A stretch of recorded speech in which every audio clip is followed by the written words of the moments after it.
अस्सलाम वालेकुम प्यारे दोस्तों, क्या हाल है? ठीक हो? खैर खैरियत नाल हो? यार मैं काफ़ी दिनों बाद जरा ना वीडियो बना रहा। असल में मैं काफ़ी ज़्यादा बिजी हूँ यार, ते जिस वजह नाल वीडियोस वगैरह ना एडिटिंग हो रही है, ना अपलोड हो रही है, ना बनाई जा रही है।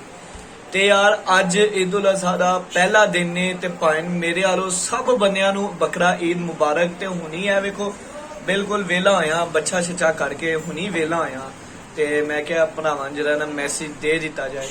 ठीक है, तो यार दुआवां दे विच याद रखना। ते मैं इंशाल्लाह जरा ना व्लॉगिंग दोबारा जरा ना इंशाल्लाह जरा ना चैनल दे उत्ते अपलोड करांगा, क्योंकि थोड़ा जी ना बस ईजी हो लवा। ते अल्लाह दे फजलो करम और शुक्र दे नाल इस वीडियो दा करदा वां इख्तिताम। ते भाईओ दुआवां विच लाजमी याद रखियो ते गोश्त दा शापर जेह्ड़ा मैं थल्ले एड्रेस देन लगा उत्थे सेंड कर देना। ठीक है, जिन्हें ना कीता मेरा तो बुरा कोई नहीं होना। अल्लाह ही हाफिज़।